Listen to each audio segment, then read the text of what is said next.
తెరిచారా అందరూ బైబిల్ గ్రంథాలు? మత్తయి సువార్త 21వ అధ్యాయంలో ఉదయమున ఆయన దేవాలయము దాకా వెళ్ళారని చెప్పాం కదా. ప్రజలందరి జయ నినాదాల మధ్య, జయధ్వనుల మధ్య యేసు ప్రభు వారు యెరూషలేములోని దేవాలయంలోనికి వెళ్ళారు. 12వ వాక్యాన్ని చదవండి. యేసు దేవాలయములో ప్రవేశించి క్రయ విక్రయములు చేయు వారందరినీ వెళ్ళగొట్టి రూకలు మార్చువారి బల్లలను, గువ్వలమ్ము వారి పీఠములను పడద్రోసి, నా మందిరము ప్రార్థనా మందిరమనబడును అని రాయబడి ఉన్నది. అయితే మీరు దానిని దొంగల గుహగా చేసేడివారనేను. యేసు ప్రభు వారు దేవాలయంలోనికి వెళ్ళారు. దేవాలయము అంటే దేవుని మందిరము, దేవుని ప్రజలు కూడుకునే స్థలము. ఇప్పుడు ఇంగ్లీష్లో చర్చ్ అంటారు. అందరూ కూడా ఇంగ్లీష్ పదాన్నే వాడేస్తూ ఉన్నారు. ఎక్కడికి వెళ్తున్నావక్క? చర్చ్కి. ఎక్కడికి వెళ్తున్నావన్నా? చర్చ్. ఇలాగైనా కొన్ని పదాలను మనం ఇంగ్లీష్ పదాలను వాడేస్తూ ఉన్నాం. హల్లెలూయా. చదువు వచ్చినవారు రానివారు అందరూ ఎక్కడికి వెళ్తున్నావు అంటే చెప్పే పదం చర్చ్. ఇంగ్లీష్లో చర్చ్ అంటారు. దేవాలయము అని, తెలుగులో ప్రార్థనా మందిరం అని, ఇలాగున కొన్ని పర్యాయ పదాలు కూడా ఉన్నాయి. అయితే దేవుని మందిరాన్ని గూర్చి దేవుని యొక్క ఉద్దేశం ఏంటంటే, దేవుని మందిరం సమస్త జనులకు ప్రార్థనా మందిరం అంట. సమస్త జనులకు అంటే అర్థం ఏంటి?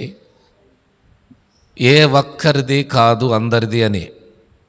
సమస్త జనులంటే ఏ కులానికి సంబంధించినది కాదు, అన్ని కులాలకు సంబంధించినది అని. దేవునికి మహిమ కలుగును గాక.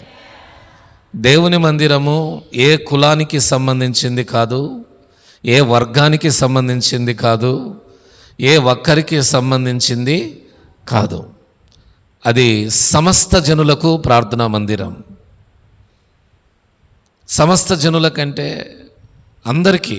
ఒక ఊళ్ళో అనేక రకాల కులాల వాళ్ళు ఉంటారు. వాళ్ళందరికీ ఎవరైనా రావచ్చు,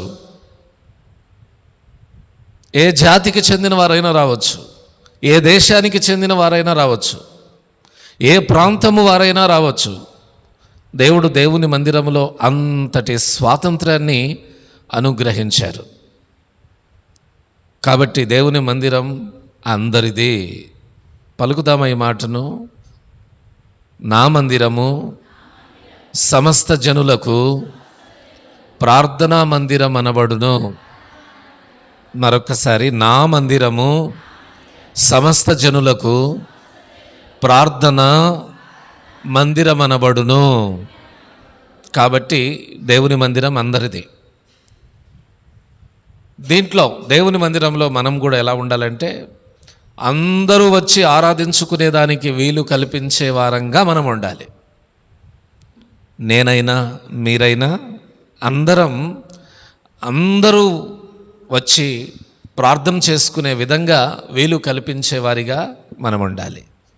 వీలైతే దేవుని మందిరానికి రాని వారిని ఆహ్వానించడంలో కూడా తప్పు లేదు. ముఖ్యంగా ఇలాంటి ప్రత్యేకమైన సందర్భాల్లో మనకు ఆహ్వానించేదానికి అవకాశం ఉంటుంది. ఈరోజు మట్టల ఆదివారం అక్క, రండి చర్చి దాకా. లేకపోతే రేపు గుడ్ ఫ్రైడే, ఈరోజు యేసు ప్రభును సిలువ వేసిన రోజక్క, రండి. స్త్రీలు ఫ్రెండ్స్ ఉంటారు. ఏమండి? పురుషులు ఫ్రెండ్స్ ఉంటారు. ముఖ్యంగా ప్రతి ఆదివారం పిలవడానికి బాగలేకపోయినా ఇలాంటి ప్రత్యేకమైన దినాల్లో వారిని పిలిచినప్పుడు ఏదో ఒక రోజు పిలుస్తూ ఉంటే ఏదో ఒక రోజు వస్తారు. అలాగుననే దేవుని వాక్యంలో పట్టబడతారు వాళ్ళు. కాబట్టి అందరికీ అవకాశం కల్పించాలి మనమే. మీ ఫ్రెండ్స్తో, ఎవరి ఫ్రెండ్స్తో వారు చెప్తూ ఉండాలి. నేను క్రిస్మస్ రాని, గుడ్ ఫ్రైడే రాని, న్యూ ఇయర్ రాని ఒంటరిగా రమ్మని చెప్తానా, అందరూ ఫ్యామిలీస్తో రమ్మని చెప్తానా? నాకు కనబడిన వారికి కూడా చెప్తాను, ఏదో ఒక రోజు వస్తారు, మన మాటలు వ్యర్థం అవ్వవులే, మనం చేయాల్సినటువంటి ప్రయత్నం మనము చేయాలి. ఇలాగున అందరూ రావాలి, అందరూ ఆరాధించుకోవాలి. దేవుని మందిరం అందరిది. దేవుడు అలాగున దేవుని మందిరాన్ని స్థాపించాడు. అయితే యేసు ప్రభు యెరూషలేములోని దేవాలయానికి వెళ్ళారు కదా. ఆ సమయంలో దేవాలయంలో ఏమి జరుగుతుంది అంటే, అక్కడ క్రయ విక్రయములు చేస్తూ ఉన్నారు. అంటే అమ్మడము కొనడము చేస్తూ ఉన్నారు. రూకలు మార్చువారి బల్లలని, ఆ రూకలు మార్చువారి బల్లలు అని వాక్యం రాయబడి ఉన్నది. అంటే దాదాపుగా దేవుని మందిరాన్ని షాపుల్లాగా మార్చేసి, దాదాపుగా దేవుని మందిరంలో వ్యాపారమే, బిజినెస్సే చేయడానికి ప్రారంభించారు. ప్రార్థన చేసుకోవాల్సిన దేవుని మందిరాన్ని వ్యాపార కేంద్రంగా మార్చివేశారు. ఆ రోజుల్లో బలులు చెల్లించడం ఆనవాయితీ కదా, బలులు చెల్లించాలి కదా, రకరకాల బలులు, పాప పరిహార్థ బలులు, సమాధాన బలులు, దహన బలులు, ఇలాగా అపరాధ పరిహార్థ బలులు అనేవి. బలులు చెల్లించడానికి గొర్రెపిల్లలు కావాలిగా. గొర్రెపిల్లలు అమ్మేవాళ్ళు అక్కడున్న ప్రధాన యాజకునితో ఆ గొర్రెపిల్లలు అమ్మేవారి షాప్కి లింక్ ఉంటుంది. ఒక్కొక్క గొర్రెపిల్లకు నాకు ఇంత కమిషన్ ఇవ్వాలి అబ్బాయి, నువ్వు ఇదిగో ఎక్కడో కాదు నీ షాపు, చర్చిలోనే ఒక మూలను పెట్టుకో, నాకు మాత్రం ఖచ్చితంగా కమిషన్ ఇవ్వాలి. కొంతమంది గొర్రెపిల్లలు కొనలేని వాళ్ళు ఉంటారు. పావురాలో గువ్వలో కొనాలి, వాటిని అమ్మే షాపులు కూడా దాని పక్కనే, గోధుమ పిండి అమ్మే షాపు పక్కనే, తర్వాత నూనె అమ్మే షాపులు పక్కనే, ఇంకా అగ్గిపెట్టెలు అమ్మే షాపు పక్కనే. దాదాపుగా దేవుని మందిరంలో ఏమేమైతే ఉపయోగపడతాయో అవన్నీ అక్కడే. వీటన్నిటితో అక్కడ ప్రధాన యాజకునికి, దేవుని మందిరంలో సేవ చేస్తున్న యాజకునికి అందరికీ లింకులు ఉంటాయన్నమాట. ఎవరి కమిషన్స్ వాళ్ళకి వెళుతూ ఉన్నాయి. దర్జాగా జామ్గా ప్రార్థన చేయాల్సిన, నిత్యము దేవునికి బలులు అర్పించబడవలసిన స్థానంలో వ్యాపారాన్ని చేసేస్తూ ఉన్నారు. దేవుడు సహిస్తాడా? అన్నిటికీ ఒక లెక్క, దేవుని దేవాలయానికి ఒక లెక్క. దేవుని దేవాలయం అంటే దేవుడు నివసించే స్థలం, దేవుని ప్రజలు కూడుకునే స్థలం. దాని మీద, అంటే దేవాలయం మీద దేవుడు ప్రత్యేకంగా తన కన్నులు ఎప్పుడు నిలుపుతానని చెప్పాడు. 2వ దినవృత్తాంతములు 7:15లో నిత్యము నా కన్నులు ఈ మందిరం మీద నిలుపుతానని ఆ రోజుల్లో సొలొమోనుతో, ఇశ్రాయేలీలతో ప్రభు మాట్లాడాడు. అలాంటి మందిరంలో ఇలాంటి అపవిత్ర కార్యాలు,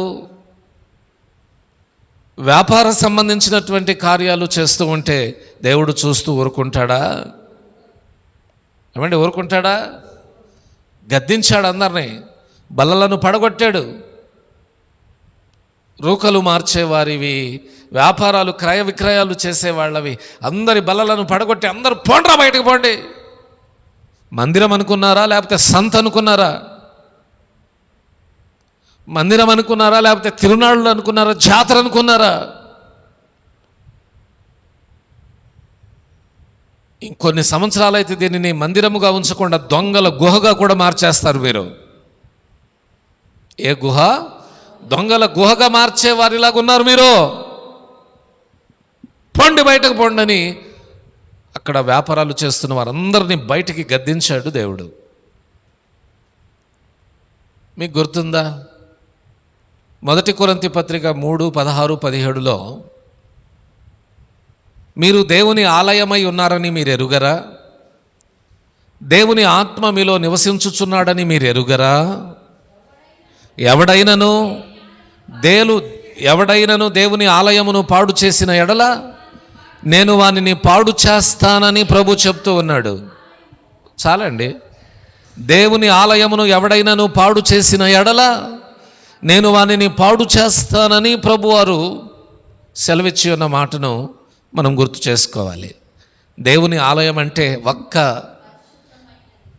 ఈ గోడలు, ఈ బిల్డింగే కాదు, మన హృదయం అనే ఆలయం.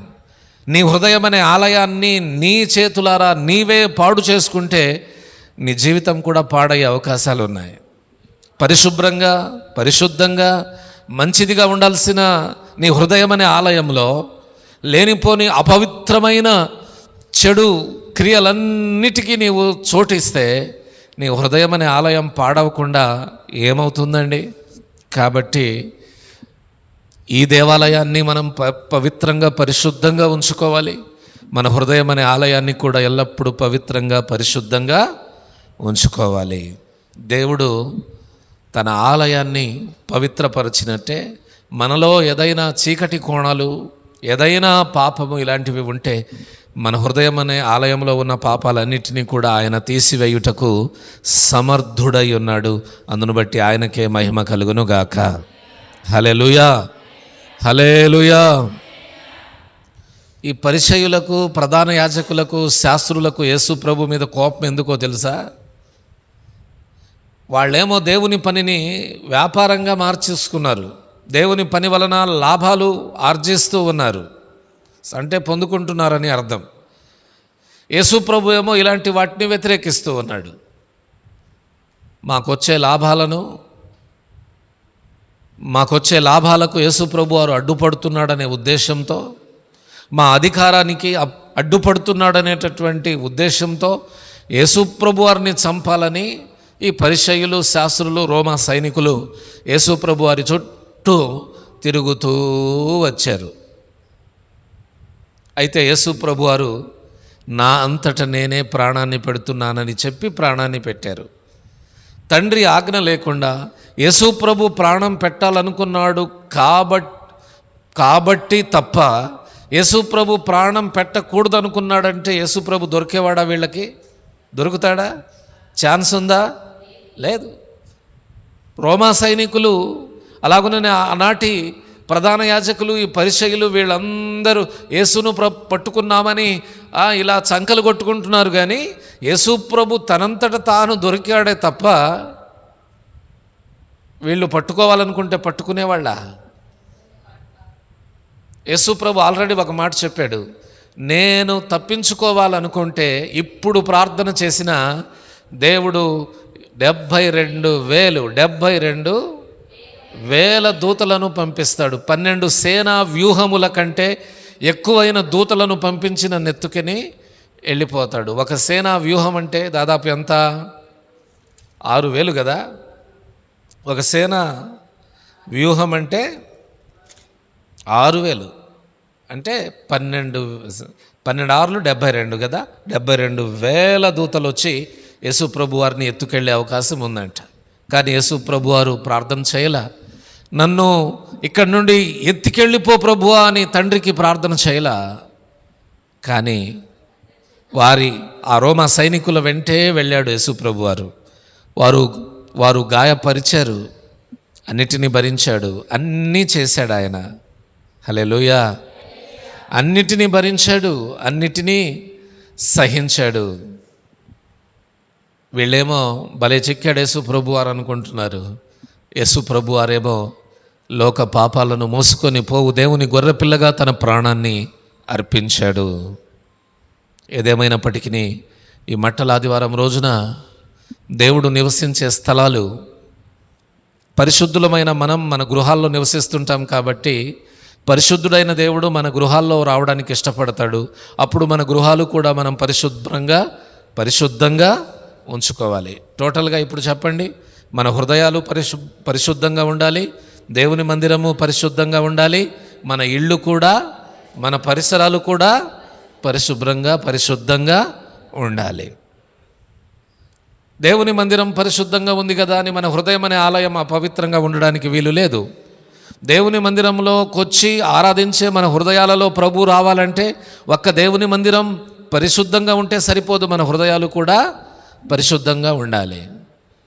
మన హృదయాలు పరిశుద్ధంగా ఉన్నాయిలే, ఇల్లు ఎటు ఉంటే ఏమైంది అని ఇంట్లో పరిశుద్ధత లేకుండా ఇంట్లో అపవిత్రతకు మనం చోటిచ్చామా, అక్కడ మరలా దేవుడు రాడు. మన ఇల్లు కూడా పరిశుద్ధంగా ఉండాలి. ఇలాగున దేవుడు మన మందిరాన్ని పరిశుద్ధపరచునుగాక. మన హృదయాలను పరిశుద్ధపరచునుగాక. అలాగునని మన గృహాలను దేవుడు పరిశుద్ధపరచునుగాక. దేవునికి మహిమ కలుగునుగాక. హల్లెలూయా, హల్లెలూయా. ఇలాగున దేవుని మందిరాన్ని బాగు చేసిన తర్వాత గ్రుడ్డివారు, కృంటివారు దేవాలయంలో ఆయన యొద్దకు వచ్చి ఆయన ద్వారా స్వస్థతను పొందారట. అలాగుననే అక్కడికి అనేక మంది పిల్లలు వచ్చి మరలా దావీదు కుమారునికి జయం, దావీదు కుమారునికి జయమని కేకలు వేయడం ప్రారంభించారు. చిన్నపిల్లలంటే దేవునికి ఇష్టమా, ఇష్టము కాదా? చిన్నపిల్లలంటే దేవునికి ఇష్టమే. కాబట్టే ప్రభు అన్నాడు, చిన్న బిడ్డలను నా యొద్దకు రానివ్వండి అన్నాడు. చిన్నపిల్లలు వచ్చి దావీదు కుమారునికి జయము అని కేకలేసి ప్రభువును ఆరాధిస్తుంటే ఈ ప్రధాన యాజకులు, శాస్త్రులు చూడండి ఏమంటున్నారో. వీళ్లకు కోపం వస్తుందంట. ఎవరికి? ఈ పరిసయ్యులకు, శాస్త్రులకు కోపం వస్తుంది. చిన్నపిల్లలేమో ప్రభువును స్తుతిస్తున్నారు, మహిమపరుస్తున్నారు, జయ నినాదాలు చేస్తూ ఉన్నారు. దావీదు కుమారునికి జయమని వాళ్ళు పగులు విన్న మాటలు, లేకపోతే ఒక గంట ముందు విన్నటువంటి ఆ మాటలన్నిటినీ గుర్తు చేసుకుంటూ ప్రభు పేరట వచ్చువాడు స్తుతింపబడునుగాక, సర్వోన్నతమైన స్థలములలో జయము జయము జయము జయమని చిన్నపిల్లలు కేకలేస్తుంటే ప్రభు ఆనందిస్తూ ఉన్నాడు. కానీ కోప్పడేవాళ్ళు కోప్పడుతూ ఉన్నారు. ప్రధాన యాజకులు, శాస్త్రులు కోప్పడుతూ ఉన్నారు. మీకు ఒక ప్రశ్న అడగాలి. చిన్నపిల్లలు ప్రార్థన చేయడం అవసరమంటారా లేదంటారా? చిన్నపిల్లల ప్రార్థనను దేవుడు పరిగణలోనికి తీసుకుంటాడా, తీసుకోడా? ఏమండి, మరొకసారి చెప్పండి. ఖచ్చితంగా తీసుకుంటాడు కదండి. చిన్న పిల్లల ప్రార్థనను దేవుడు ఖచ్చితంగా పరిగణలోనికి తీసుకుంటాడు. అందుకనే కీర్తనల గ్రంథంలో రాయబడి ఉంటుంది, బాలుర యొక్కయు చంటి పిల్లల యొక్కయు నోట స్తోత్రము సిద్ధింపచేసితివి. దేవునికి మహిమ కలుగునుగాక. హల్లెలూయా. ఎప్పుడో యేసుప్రభు వారు పుట్టక ముందే, దాదాపుగా 1000 సంవత్సరాలకు ముందే ఈ మాటను చెప్పేశాడు. ఒక దినం వస్తుంది, చిన్నపిల్లలు కూడా ప్రభువును స్తుతిస్తారు, చిన్నపిల్లలు కూడా ప్రభువును ఆరాధిస్తారు, చిన్నపిల్లలు కూడా ప్రభువుకు సంబంధించినటువంటి కేకలేస్తారని ముందుగానే చెప్పబడి ఉన్నది, ముందుగానే చెప్పబడి ఉన్నది. అయితే కీర్తనకారుడు కొంచెం డిఫరెంట్గా అంటాడు, బాలుర యొక్కయు చంటి పిల్లల యొక్కయు స్తుతుల మూలమున దేవుడు దుర్గాన్ని స్థాపిస్తాడట. దేవునికి మహిమ కలుగునుగాక. అంటే క్లియర్గా చెప్తాను వినండి. మన ఇంట్లో ఉన్న చిన్నపిల్లలు మన ఇంట్లో ఉన్న అవసరాల నిమిత్తమై, మన నిమిత్తమై ప్రార్థన చేస్తే వారి ప్రార్థన ద్వారా దేవుడు మనకు ఆశీర్వాదాన్ని ఇస్తాడట. అంటే వస్తూ మన చేతిలో, ఒక చేతిలో బైబిల్, ఒక చేతిలో పిల్లాడిని పట్టుకొని రావాలి. అరే రారా, నువ్వురా, చర్చికి వెళ్దాందా, మన కుటుంబం కొరకు ప్రార్థన చేయాలి. చిన్నపిల్లలు కూడా ప్రార్థన చేయాలట. అరే రా అని పిలుచుకురావాలి.